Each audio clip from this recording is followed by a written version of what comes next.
Hi అండి, welcome to my channel. ఈరోజు నేను shoulder puff hands cutting stitching ఏ విధంగా చేసుకోవాలో చూపిస్తాను. చూడండి, ఫస్ట్ అయితే మనము లైనింగ్ క్లాత్ని ఈ విధంగా 4 ఫోల్డింగ్స్ అయితే వేసుకోవాలి. ఇలా వేసుకున్న తర్వాత కింది వైపున చూడండి ఎక్స్ట్రాగా ఉంది కదా, ఆ ఎక్స్ట్రా క్లాత్ అంతా నీట్గా కట్ చేసుకోవాలి.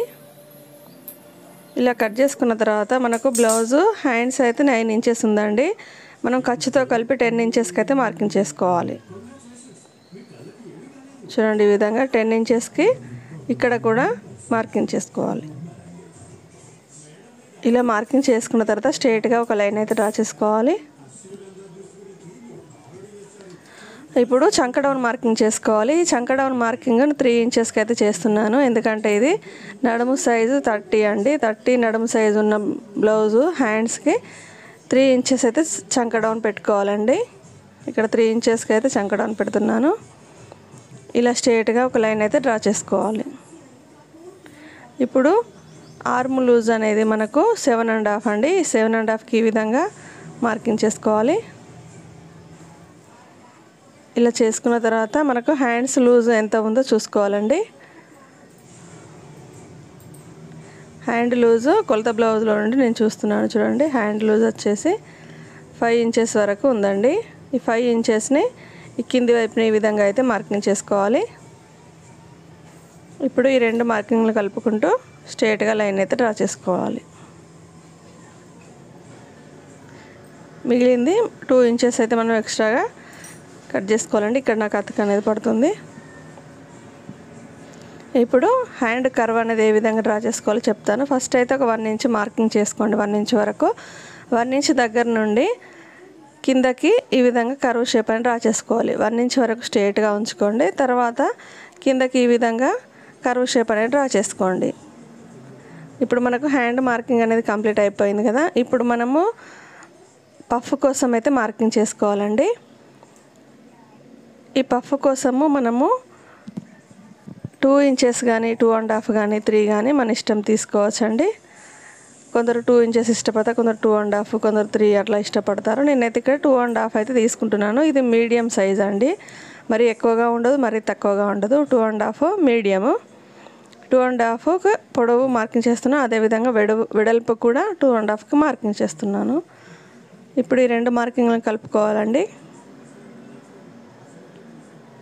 చూడండి, ఈ విధంగా ఇట్లా డబ్బా షేప్ అయితే డ్రా చేసుకోవాలి. ఇప్పుడు ఈ డబ్బా షేప్ లోపల మనము పఫ్ కోసం అయితే మార్కింగ్ చేసుకోవాలి. ఈ విధంగా చూడండి, ఈ విధంగా ఇందులో కలిపేసుకోవాలి. పఫ్ అనేది హ్యాండ్ లోపలికి ఈ విధంగా కలిపేసుకోవాలి. ఇంతే అండి, పఫ్ హ్యాండ్ మార్కింగ్ అనేది కంప్లీట్ అయిపోయింది. ఇప్పుడు ఈ మార్కింగ్ పైనుండి అయితే కటింగ్ చేసుకుందాం. లోత్ అనేది ఇప్పుడే తీసుకోకూడదండి, కుట్టిన తర్వాత తీసుకోవాలి.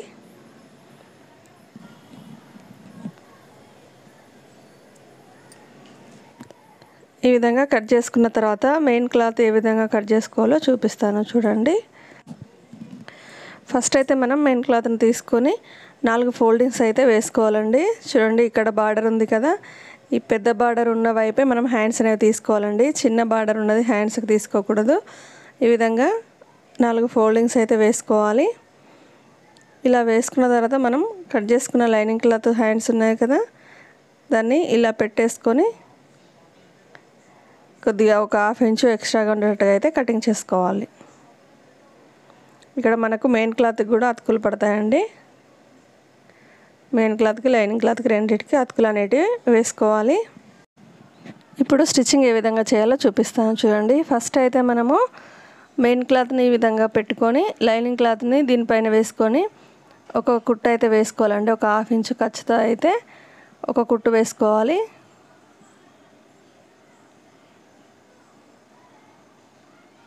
చూడండి, ఈ విధంగా 1/2 ఇంచు ఖర్చుతో అయితే కుట్టు వేసుకోవాలి. ఎందుకంటే మనము కట్ చేసేటప్పుడు 1/2 ఇంచు ఖర్చు తీసుకున్నాం కదా, అదే 1/2 ఇంచు ఉండేటట్టుగా అయితే కుట్టుకునేటప్పుడు కూడా చూసుకుంటే ఫినిషింగ్ అనేది కరెక్ట్గా వస్తుంది. ఇప్పుడు ఈ విధంగా అనిగేటట్టుగా ఒక స్టిచ్ వేసుకోవాలండి. చూడండి, డైరెక్ట్ నేను మెయిన్ క్లాత్ పైనే కుట్టు వేస్తున్నాను. మనం లైనింగ్ క్లాత్ని నీట్గా సెట్ చేసుకుంటే మనకు డైరెక్ట్ మెయిన్ క్లాత్ పైన కుట్టు వేసుకోవచ్చండి. ఇలా కుట్టు వేసుకున్న తర్వాత చుట్టూ మనమైతే దూరం కుట్టుతో అయితే లైనింగ్ని జాయింట్ చేసుకోవాలి. చూడండి ఈ విధంగా దూరం కుట్టు పెట్టేసుకొని లైనింగ్ని మెయిన్ క్లాత్ని జాయింట్ చేసుకోవాలి. ఇలా జాయింట్ చేసేటప్పుడు నిదానంగా వేసుకోవాలండి.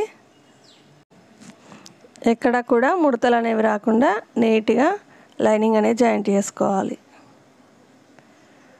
ఇలా జాయింట్ చేసుకున్న తర్వాత మనకు ఎక్స్ట్రాగా క్లాత్ అయితే ఉంది కదా, ఈ క్లాత్ మొత్తాన్ని అయితే ఈ విధంగా కట్ చేసుకోవాలి.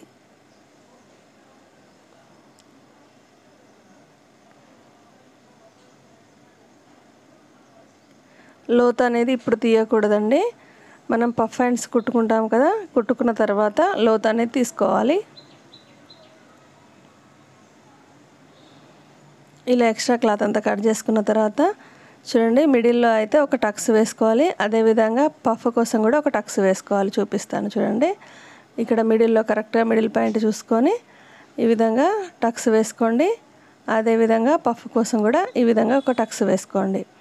ఇప్పుడు ఈ రెండు టక్స్లు కలిసేదాకా మనమైతే ఈ విధంగా ప్రిల్స్ వేసుకోవాలండి. ఫస్ట్ మనం ఒక టక్స్ వేసాం కదా, అక్కడి నుండి ప్రిల్స్ అనేవి కుట్టుకోవడం స్టార్ట్ చేయాలి. ఇలా చిన్న చిన్నగా ప్రిల్స్ వేసుకోండి. ఈ ప్రిల్స్ అనేవి మనం రెండో టక్స్ ఉంది కదా, రెండో టక్స్ దగ్గరికి వచ్చే విధంగా అయితే వేసుకోండి. ఇలా వేసుకున్న తర్వాత హ్యాండ్ అనే లోతు తీసుకొని బ్లౌజ్కి జాయింట్ చేసుకుంటే మనకు పఫ్ హ్యాండ్స్ అనేవి రెడీ అయిపోతాయండి. ఈ వీడియో మీకు నచ్చితే ఖచ్చితంగా ఒక లైక్ చేయండి. ఇలాంటి మరిన్ని వీడియోల కోసం మన ఛానల్ తప్పకుండా సబ్స్క్రైబ్ చేసుకోండి. Thank you for watching. చూడండి చాలా నీట్గా వచ్చింది కదా హ్యాండ్ అనేది.